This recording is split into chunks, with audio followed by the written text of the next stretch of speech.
Hoje é um dia especial, hoje é a nossa Santa Ceia, depois de muitos meses enclausurados. Hoje, como igreja, a gente vai participar desse momento.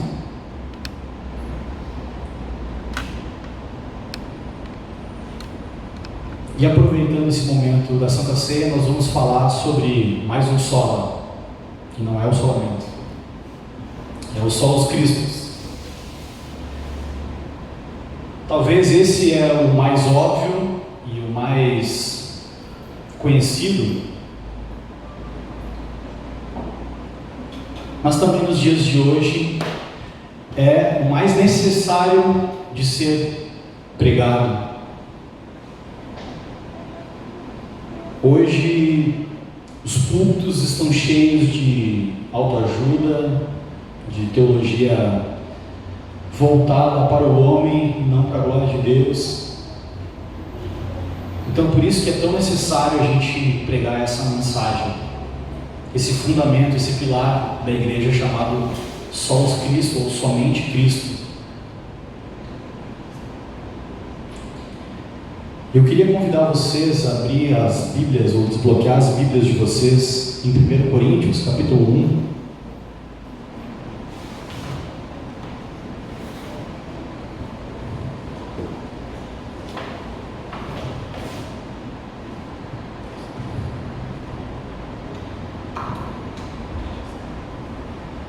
A partir do versículo 18.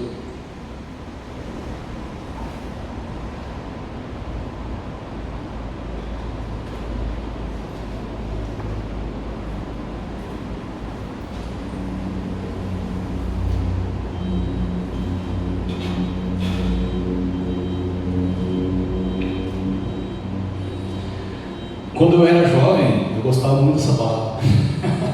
Parece que eu não sou jovem.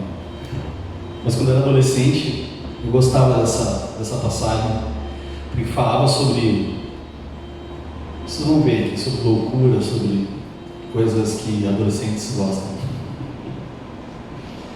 Então, 1 Coríntios, capítulo 18, capítulo 1, a partir do versículo 18, diz assim a palavra de Deus: certamente a palavra da cruz é loucura para os que se perdem, mas para nós, que somos salvos, ela é o poder de Deus, pois está escrito: destruirei a sabedoria dos sábios e aniquilarei a inteligência dos inteligentes. Onde está o sábio?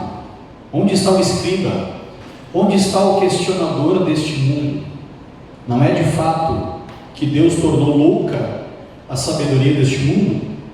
Visto que na sabedoria de Deus, o mundo não o conheceu por sua própria sabedoria, Deus achou por bem salvar os que creem por meio da loucura da pregação. Porque os judeus pedem sinais e os gregos buscam sabedoria, mas nós pregamos o Cristo crucificado, escândalo para os judeus, loucura para os gentios.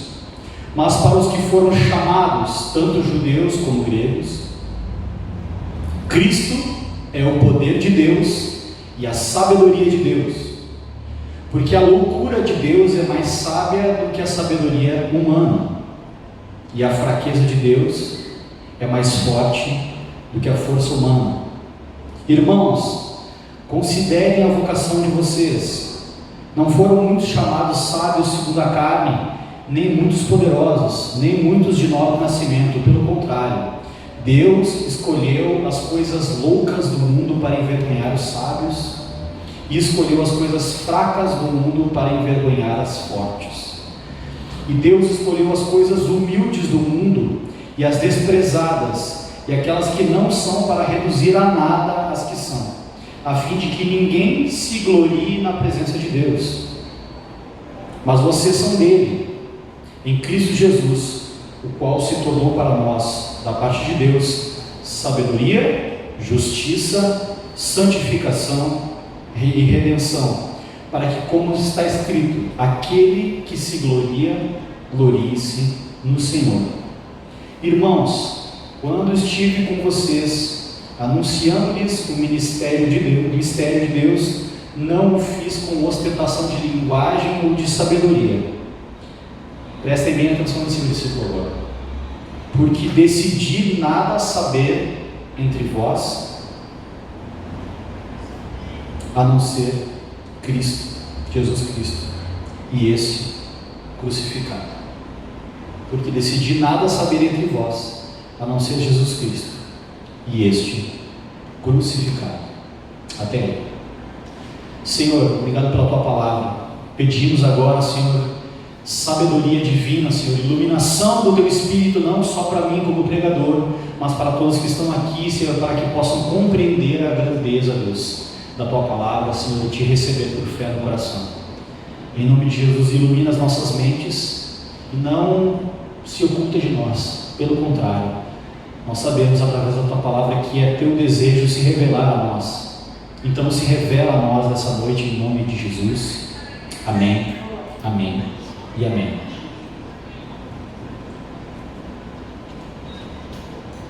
Vocês sabem que Paulo era versado em letras, era talvez uma das mentes mais brilhantes da sua época, falava hebraico, aramaico e grego, conhecia profundamente a filosofia grega, conhecia a escritura sagrada como ninguém, porque ele era fariseu, mestre da lei. Paulo era uma mente brilhante. E uma das coisas mais interessantes e mais belas do Evangelho é que o Evangelho é tão simples, que não é necessário uma mente como a mente de Paulo para compreender o Evangelho. Deus simplificou tudo em Jesus.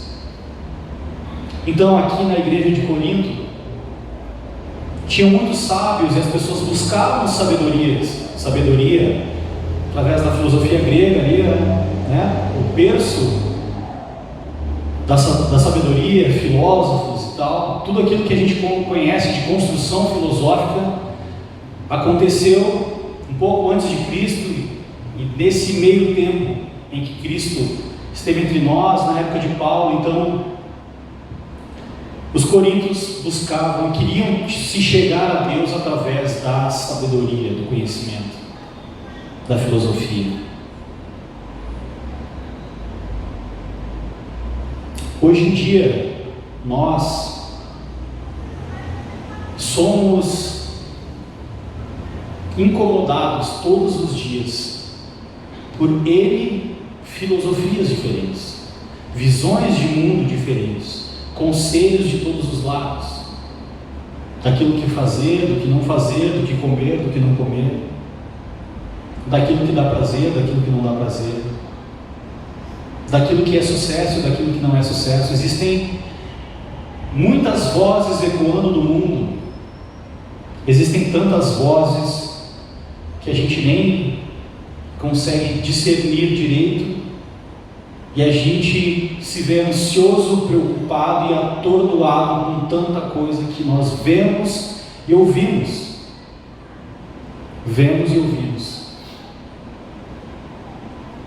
E hoje eu vou falar sobre essa doutrina chamada solos Christus, ou somente Cristo.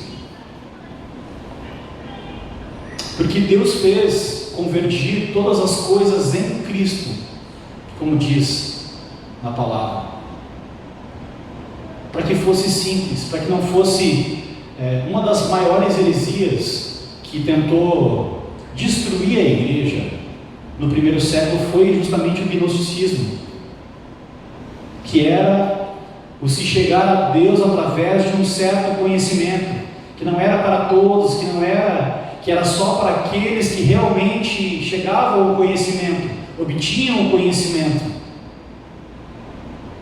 E essa heresia quase destruiu a igreja do primeiro século.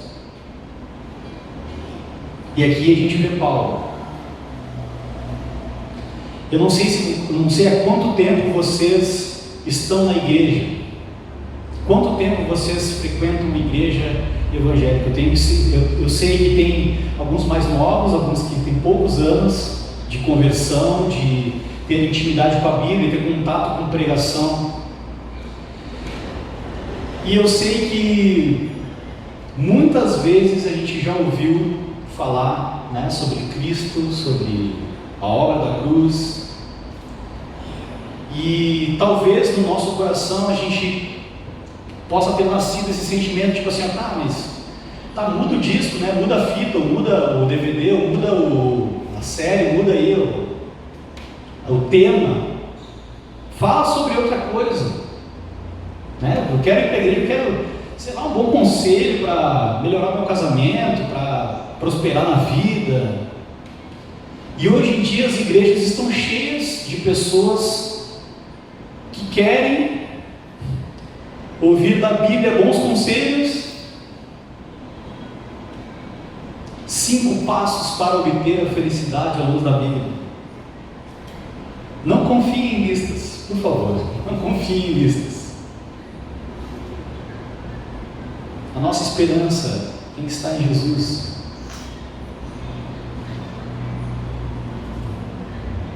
Mas Paulo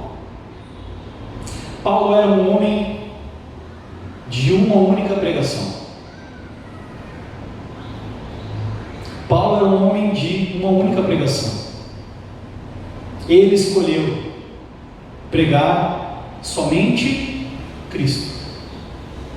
Tudo que ele vai falar a respeito da vida, a respeito da nossa prática cristã, todos os ensinamentos apostólicos apontam única e exclusivamente para Cristo. Eu fiquei muito feliz quando a gente mudou aqui para esse local, para essa igreja. A gente começou a se reunir aqui, e aqui tinha uma cruz estampada, porque hoje em dia removeram as cruzes das igrejas. A cruz não é um símbolo que faz muito sentido para os cristãos, por incrível que pareça. Muitos cristãos nem sabem direito explicar o significado real da cruz.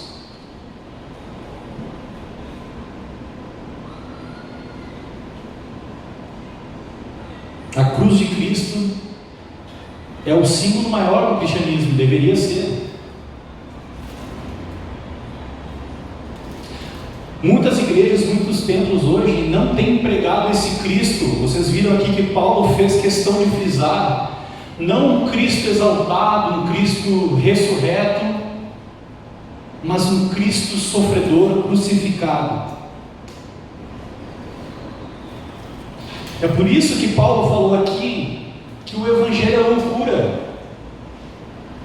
que o Evangelho para o mundo não faz sentido algum para os judeus, e não faz sentido nenhum também para os gregos, e coloca aí gregos, gentios e todas as pessoas da terra que não são judeus, que não estão acostumados com a linguagem do mundo judaico, do povo de Deus.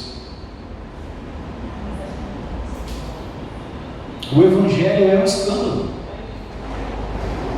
Não, para pensar. Se você não conhecesse bem a história de Jesus, não faria sentido nenhum adorar um Deus crucificado.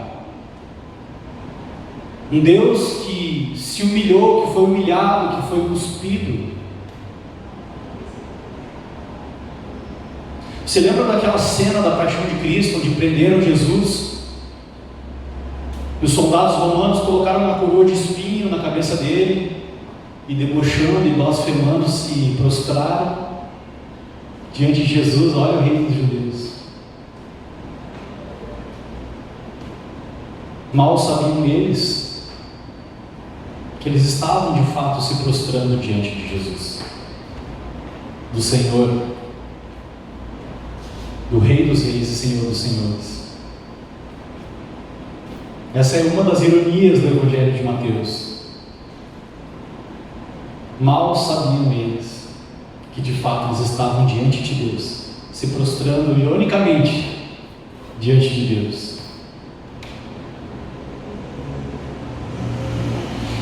É muito possível que em muitas igrejas hoje pessoas estejam reunidas cantando sobre Jesus, se emocionando, mas elas vão sair sem entender o Evangelho de Jesus e o plano de salvação.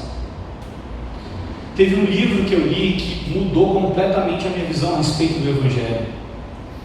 E eu vou contar alguns dados assustadores para vocês. O nome desse livro é O que Fizeram do Evangelho, do pastor David Nicholas, que já faleceu inclusive. Ele era pastor numa igreja nos Estados Unidos. E lá nos Estados Unidos tem muitas pesquisas. Eles fazem pesquisas inclusive no meio cristão. Coisa que não se faz muito aqui no Brasil, pelo menos não no meio evangélico.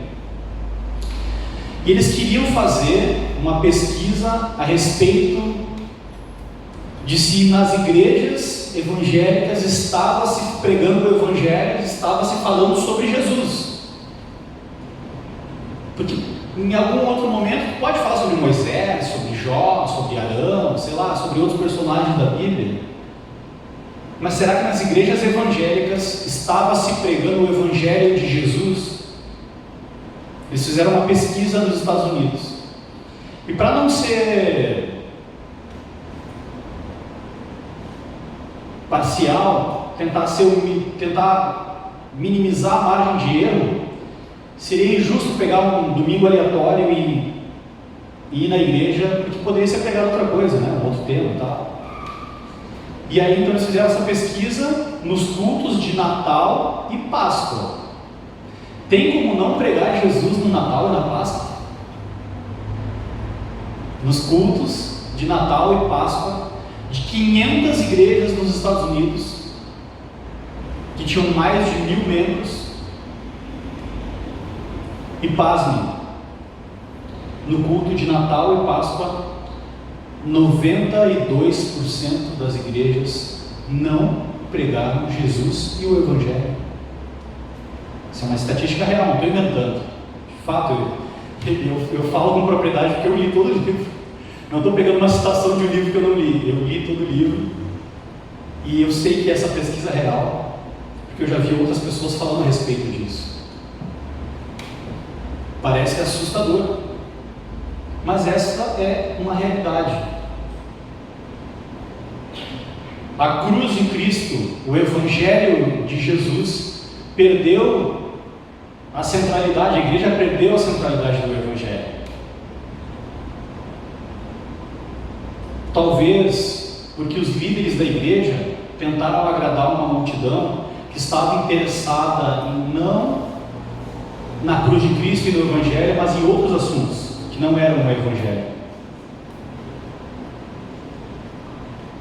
Esqueceram dos ensinamentos de Paulo.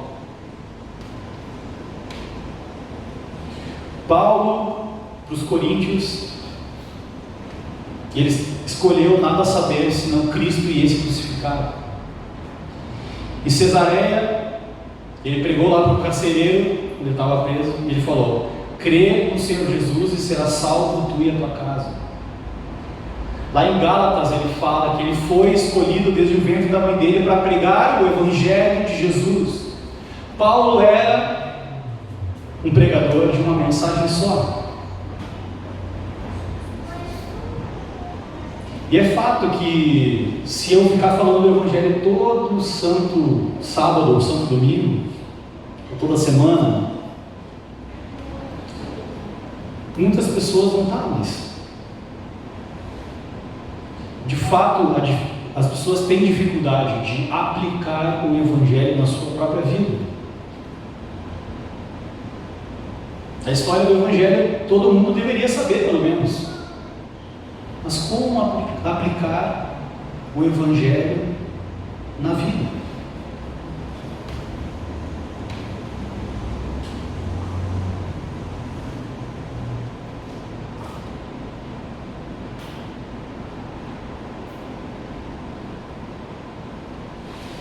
Eu queria ressaltar aqui um primeiro ponto que talvez nos impede de pensar no Evangelho e de depositar toda a nossa esperança no Evangelho, é que para quem não crê no Evangelho, para quem não crê em Jesus, o Evangelho não é uma mensagem agradável.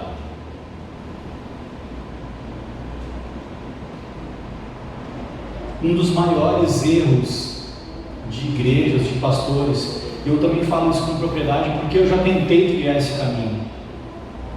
Eu já tentei, como as pessoas dizem, ganhar as pessoas no amor.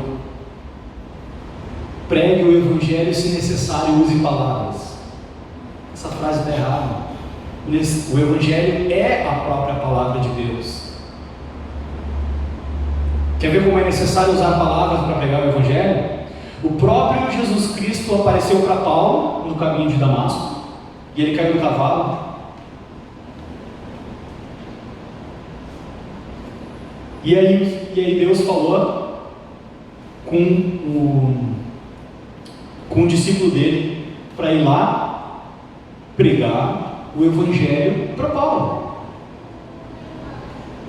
Paulo viu face a face Jesus, e mesmo assim alguém teve que pregar o Evangelho para ele. Está em Romanos, vai falar como as pessoas vão crer se elas não conhecem o Evangelho, como crerão se não há quem pregue. A palavra fala que a fé vem pelo ouvir a palavra de Deus. Então como as pessoas vão crer se elas não forem expostas ao Evangelho de Jesus?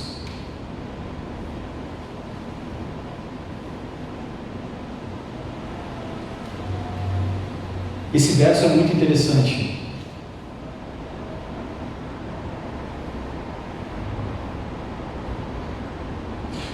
Verso 25, porque a loucura de Deus é mais sábia do que a sabedoria humana, e a fraqueza de Deus é mais forte do que a força humana. Ou seja, o homem, por sua sabedoria e pela sua força, ele não consegue se achegar a Deus. Não consegue se achegar a Deus. É necessário que Deus se mova na direção do homem para que ele possa crer em Deus. Até a fé que nós temos no próprio Jesus foi Ele que nos deu, porque a fé é um dom de Deus. Para tudo nós precisamos de Deus e de Jesus. Deus se fez fraco, se fez humano, habitou entre nós em carne, foi humilhado, cuspido, mas até essa fraqueza, esse Deus crucificado, Ele é capaz de redimir o homem. Você já parou para pensar nisso? Você já parou para pensar que a gente adora um Deus que é singular, que é distinto de todos os outros? Essa loucura da pregação, essa loucura do Evangelho, é o que faz o Evangelho ser algo divino. Porque o ser humano não conseguiria inventar uma história de um ser divino que se faz homem, que é cuspido, batido, humilhado, crucificado, para salvar pessoas. Essa história, pela lógica e pela filosofia, ela não faz sentido nenhum. Mas ela faz sentido porque Deus se revelou, porque o Evangelho é o poder de Deus para a salvação de todos os homens e de todas as mulheres, de todos os seres humanos. A gente já falou sobre só a Escritura. Vocês já pararam para pensar num livro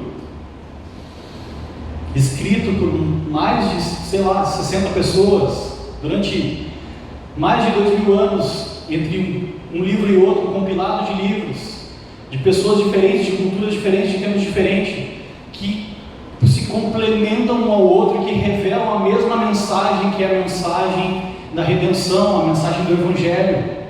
Desde Gênesis,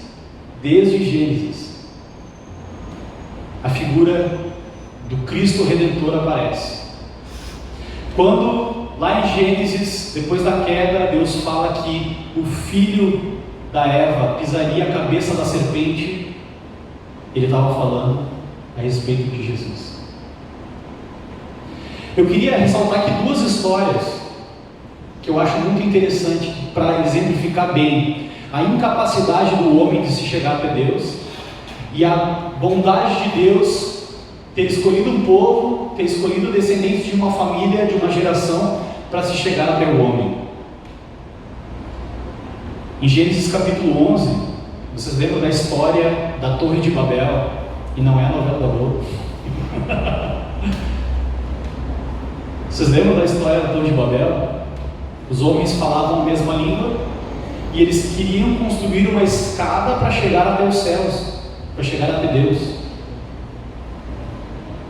E aí Deus vai e só confunde a língua. E eles não conseguem completar essa obra, porque essa obra era para a própria glória deles, diz lá em Gênesis 11.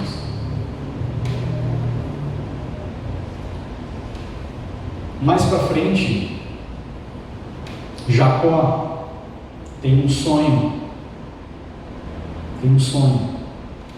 de uma escada onde ele vê anjos subindo e descendo. Tem até o hino pentecostal aquele, né? Ele vê uma escada de anjos descendo e subindo, uma escada que liga até o céu.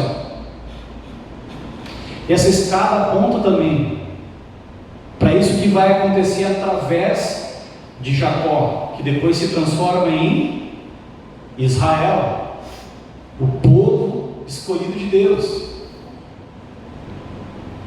Então são N conexões que a gente pode, que a Bíblia aponta para Jesus. Como o pregador Charles Spurgeon falava, em qualquer canto da Inglaterra existe uma rua que leva até Londres, e na Bíblia sempre existe um versículo, uma passagem que aponta para Cristo. Tudo faz convergir nele, tudo aponta para Cristo. Toda a história do Velho Testamento, todas as vezes que Paulo, que os apóstolos vão fazer alguma fundamentação a respeito da própria fé, eles usam o Velho Testamento para fundamentar essa fé. Olha, vocês não estão crendo naquilo que foi profetizado, naquilo que foi prometido aos patriarcas, naquilo que os profetas que vocês mesmos mataram, falaram a respeito do descendente de Davi, do Messias. Então, irmãos, nós só temos uma mensagem: Cristo crucificado pelos nossos pecados. Ser igreja é lembrar semana após semana a respeito do sacrifício de Jesus na cruz. Toda vez que nós olhamos para a cruz, nós lembramos da nossa pecaminosidade, da nossa incapacidade de nos salvarmos, da nossa incapacidade de nos santificarmos. Quando nós olhamos para a cruz, nós vemos Deus se movendo na direção dos pecadores, Deus se fazendo fraco para nos fazer fortes, Deus se humilhando para emprestar a sua glória para nós, para emprestar a sua justiça para nós, para emprestar a sua santidade para nós.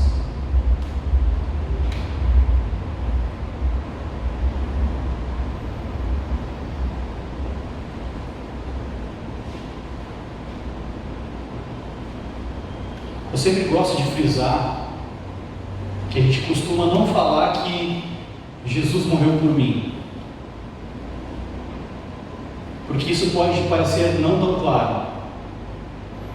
O que precisa estar na nossa mente é que, em certo sentido, Jesus morreu por mim, mas Jesus morreu no meu lugar,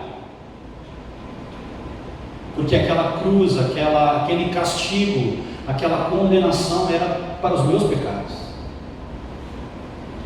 No culto passado nós falamos a respeito daquele versículo que está em 2 Coríntios capítulo 5, se não me engano, que Jesus se fez pecado em nosso lugar. Lutero tinha uma frase, Lutero era meio polêmico assim. Ele falava que Jesus se tornou o maior pecador de todos para que nós não tivéssemos pecado. Quando Cristo foi para a cruz, Ele não foi só para carregar os meus pecados. Todos os pecados da humanidade foram imputados nele. Todos os pecados foram imputados nele. É por isso que ele levou todos os pecados.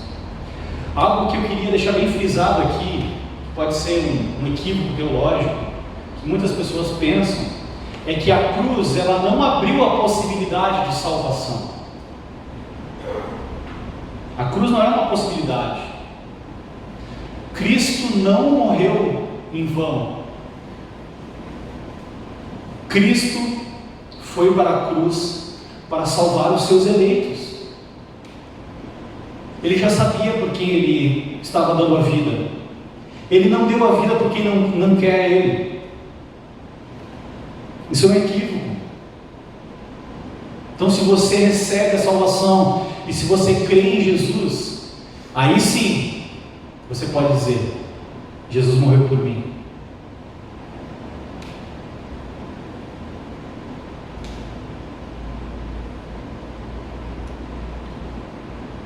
Se a gente fala que o Evangelho abre uma possibilidade de salvação, a gente está endossando aquilo que o mundo diz, que o cristianismo é um dos caminhos que levam até Deus. Mas não é isso que a Escritura diz. A gente acabou de cantar, Jesus Cristo, Ele é o caminho. Ele é o caminho para a salvação, o único caminho para a salvação. É isso que só os Cristo diz, que somente Cristo. A salvação é somente através de Cristo. Não há como comparar.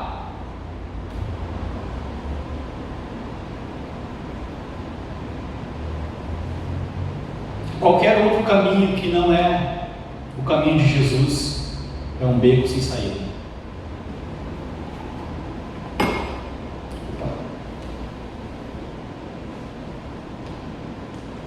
A cruz de Cristo evidencia o nosso pecado, a nossa culpa. A gente precisa ter isso claro na nossa mente, que tudo que acontece de ruim nesse mundo é fruto do pecado. É fruto do pecado. É por isso que o cristianismo, o caminho de Jesus, ele é o único que pode salvar o homem, porque nenhuma outra religião propõe um plano de salvação tão perfeito para o homem e evidente. Eu não sei se vocês já fizeram esse tipo de abordagem. Tem gente que não gosta de conversar sobre religião com pessoas que não creem. Mas eu tenho isso como um desafio para mim, quando eu começo a conversar com pessoas que são praticantes de outra religião, e eu começo a fazer perguntas para essas pessoas, para ver até onde elas conhecem, até onde está firmado as convicções dela.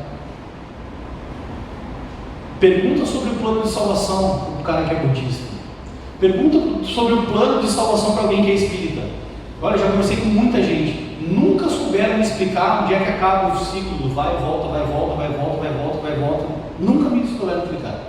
Olha, já conversei com médium, com isso, com aquilo. Nunca conseguiram me apresentar um plano de redenção. Ó, tu vai uma vez, aí tu volta barata, aí tu volta réptil, aí tu volta não sei o que, e aí tu é salvo. Acaba lá o ciclo. Não existe um plano de salvação. É por isso que a gente tem coragem para falar que só Jesus salva. A gente precisa de espírito de ousadia e de poder para poder proclamar o Evangelho no nosso lugar de trabalho, para as pessoas que não creem, porque só o Evangelho salva. O Evangelho não é uma possibilidade. Você não precisa ter medo de dizer que o Evangelho eu não magoar. Não, eu creio que só o Evangelho salva. Se tu não crê, tudo bem, mas eu creio que só Jesus, só os Cristos. Como a gente está lidando com pecado, com condenação eterna, com vida e morte, a gente não pode relativizar as coisas. A gente não pode, se eu não falar a verdade, que é amor maior do que falar a verdade? Se de fato eu te amo, eu não posso te esconder a verdade. Se eu de fato amo meu pai e a minha mãe, eu não quero que eles vão para o inferno. Eu preciso pregar o evangelho para eles. Eu preciso falar: mãe, tu precisa de Jesus. Se tu não crê em Jesus, tu vai para o inferno. Tu vai achar uma outra maneira um pouco mais suave de falar isso. Mas a mensagem é essa. Trocando em miúdos, a mensagem não pode ser mudada. Tu vai, né? Não alivia, senão tu está pregando um outro evangelho. É por isso que isso só confirma o ponto de que eu falo que o evangelho, para quem não crê, não é agradável. Não é agradável.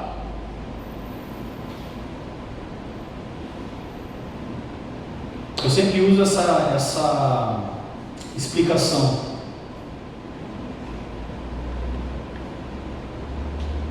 Você já viu algum salvamento? Alguém que está morrendo afogado, ou alguém está preso no incêndio? Nunca é de boa.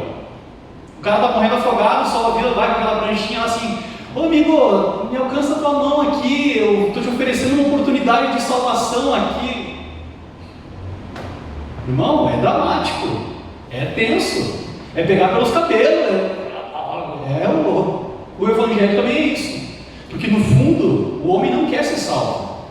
O homem deseja o pecado, ele deseja o mal, ele deseja estar no mundo. É por isso que é dramático. Ele precisa ser convencido de que ele está se afogando e vai morrer, uma morte eterna.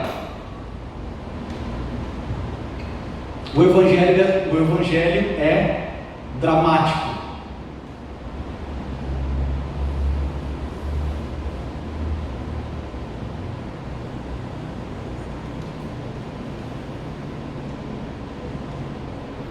Vocês sabem, já ouviram falar sobre liberalismo teológico? Eu vou explicar, é muito importante eu falar sobre isso. Eu bato sempre nessa tecla. O que eu, Jader, pastor, eu prego o evangelho ortodoxo, pregado pela igreja ao longo dos tempos. A igreja sempre pregou isso.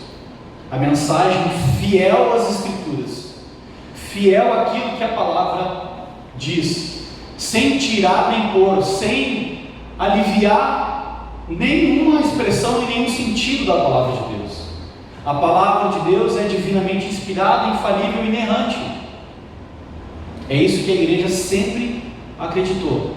A Bíblia é cabalmente a palavra de Deus. Isso é ser ortodoxo. Já por outro lado, tem uma escola teológica que está muito difundida por aí, que é a escola liberal, que é uma interpretação alegórica das Escrituras. Adão e Eva não era tão Adão e Eva, era, né? O Éden não existiu de fato. E aí a gente vai tirando o peso de várias passagens, vai tirando o sentido da cruz de Cristo. Jesus, ele era alguém que eu posso escolher as palavras que eu desejo praticar dele, e eu posso ser uma pessoa melhor, mais evoluída, mais espiritualizada. Bonita essa palavra, né? Está muito em voga hoje, espiritualizado, pessoa espiritualizada. Espiritualidade não salva ninguém, só Jesus salva.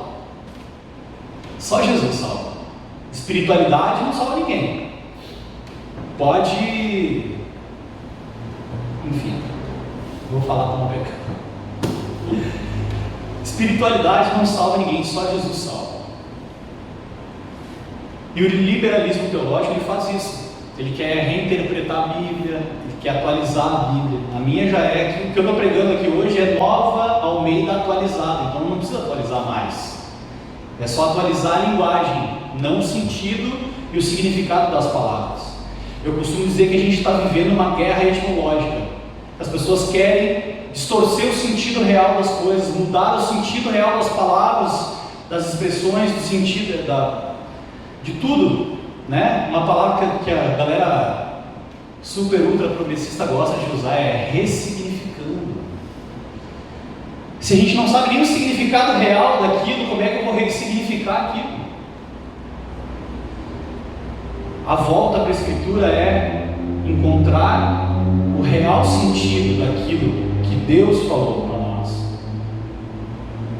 Então não há espaço para ressignificação. Nós é que precisamos ser atualizados pela palavra de Deus. A nossa vida é que precisa ser atualizada, conformada, adequada ao padrão de Deus.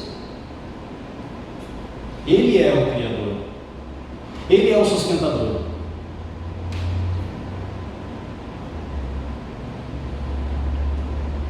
Um cara com nome estranho, que vocês não conhecem, falou uma frase que fala que o liberalismo teológico é proclamar e adorar um Deus sem ira, o qual trouxe homens sem pecados para um reino sem julgamento por meio de ministrações de um Cristo sem cruz.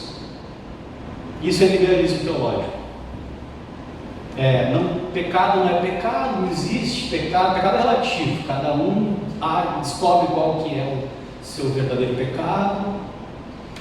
Se não existe pecado, a cruz perde o sentido.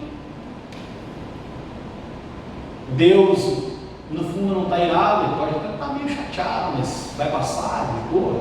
Deus é amor, Deus perdoa.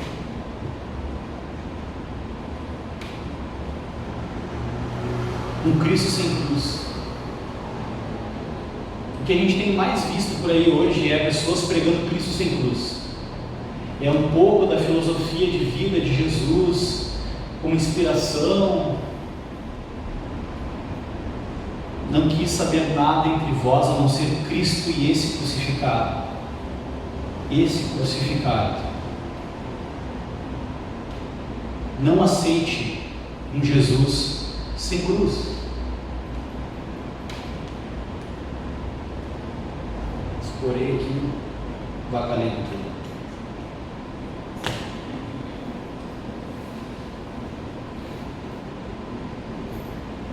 Se você não sabe explicar qual é a diferença entre o Evangelho e outras religiões, mais do que nunca você precisa ouvir sobre o Evangelho.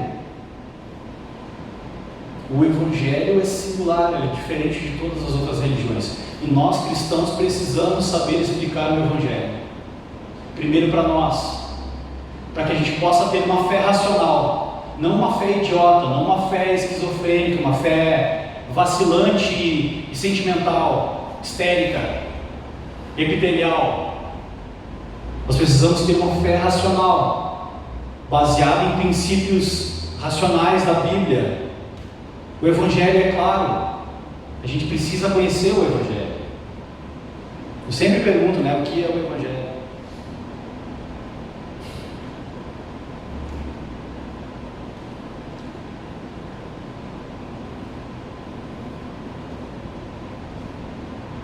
A gente acabou de cantar, eu sou o caminho, a verdade, a vida, e ninguém vem ao Pai.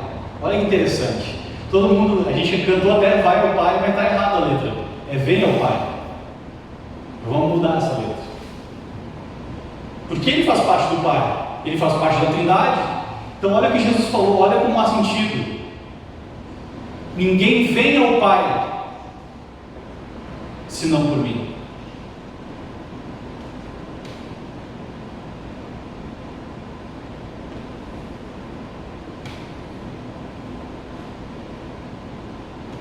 Muitas pessoas também estão pregando que é necessário nós apresentarmos algo para Jesus, que a gente tem que sacrificar algo para conseguir Jesus.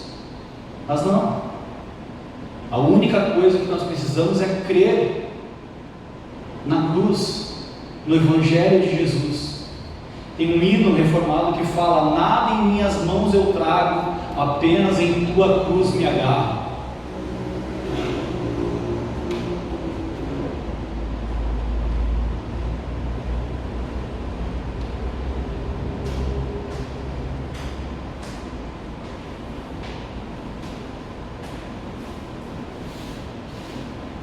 Lá em 1 Timóteo 2, versículo 5 diz o seguinte: porque há um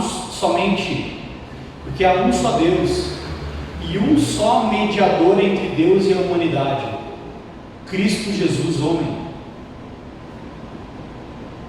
É isso que a Bíblia diz.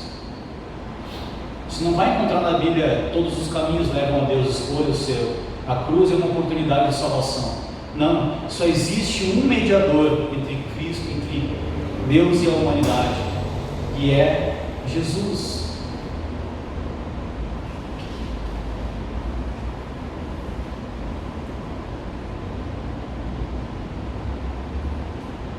Lutero também falava que o Evangelho não é o beabá da fé, não é o básico. O Evangelho é o alfabeto inteiro, é todos os verbos. O Evangelho é o todo da fé. Tudo é sobre Jesus.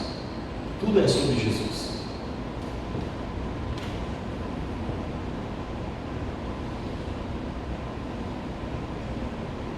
Beleza, eu falei um monte sobre o Evangelho, sobre Jesus, sobre a cruz de Cristo, beleza. E agora tu deve estar pensando, tá, mas e a minha vida? E os meus boletos, e as minhas coisas, né? E a minha vida? Onde é que Jesus, onde é que a cruz de Cristo entra na minha vida? Todas as vezes que o apóstolo Paulo foi aconselhar alguém a respeito de algum assunto da vida, ele apontou para Jesus. Você tem problema com dinheiro? Olhe para Jesus. Você tem problema com generosidade?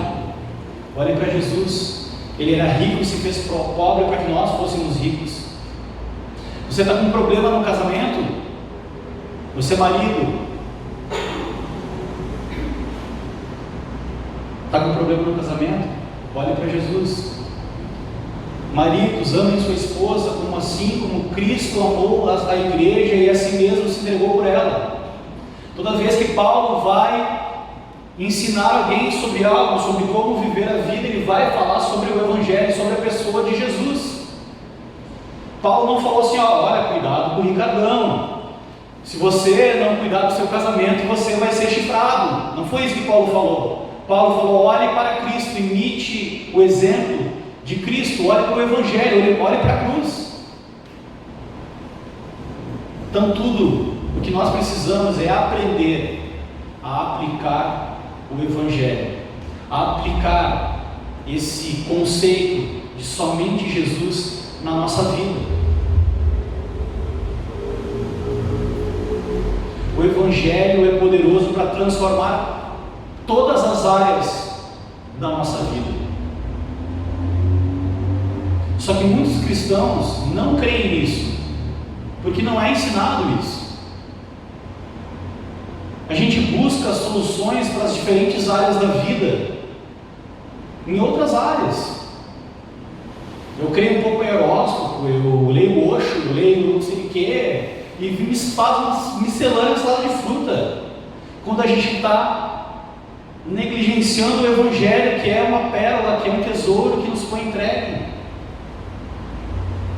Voltemos ao Evangelho de Jesus. O Evangelho é suficiente. A cruz de Cristo é suficiente. Eu gostaria que, se vocês esquecerem tudo que eu falei aqui hoje, vocês lembrassem dessa frase. Não procure em outros lugares aquilo que você pode encontrar em Cristo. E você pode encontrar tudo em Cristo.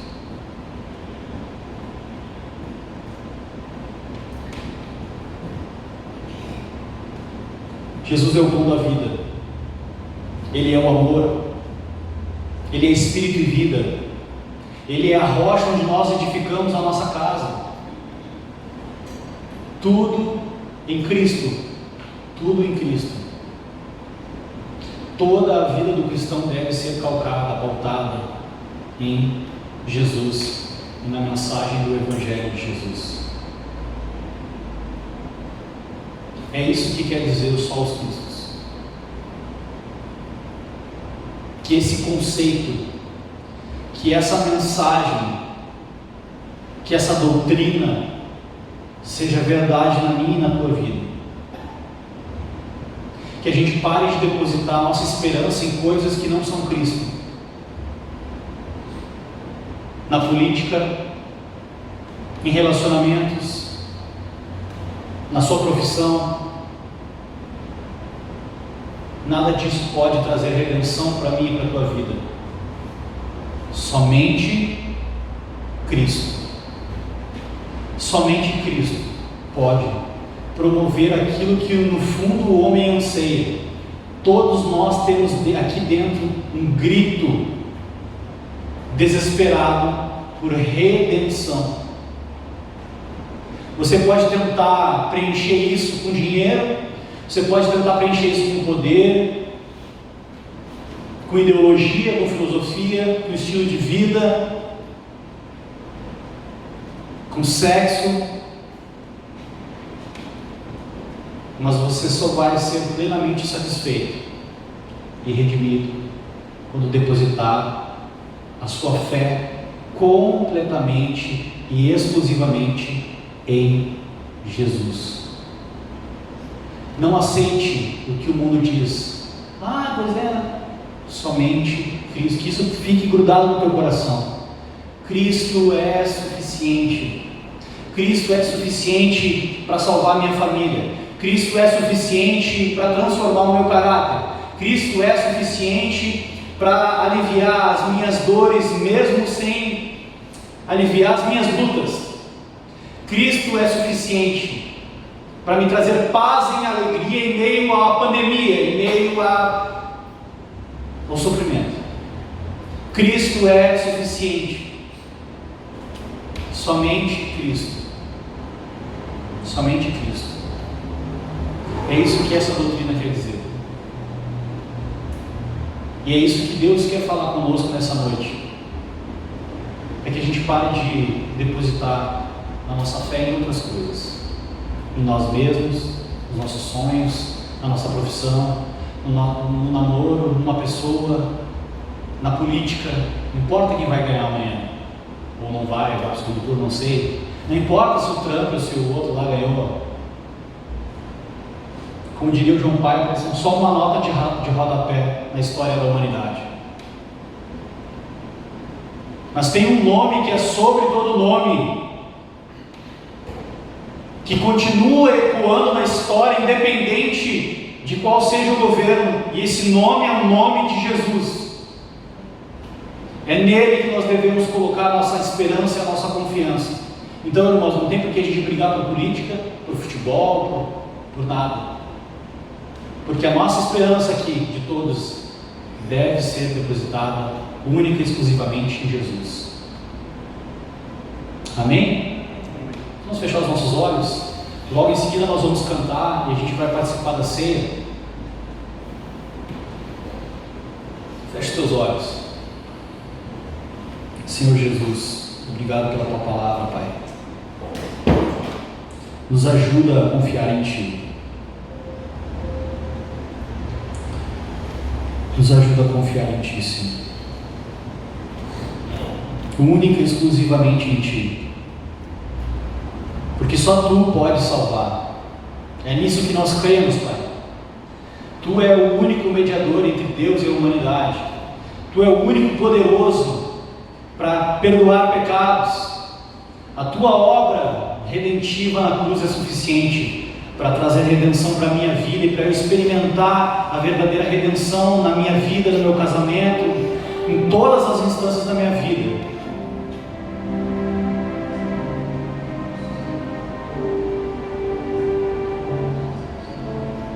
Você pode repetir uma oração comigo? Senhor, eu quero depositar toda a minha esperança e toda a minha fé única e exclusivamente em Ti. Em nome de Jesus. Amém. Amém. Amém.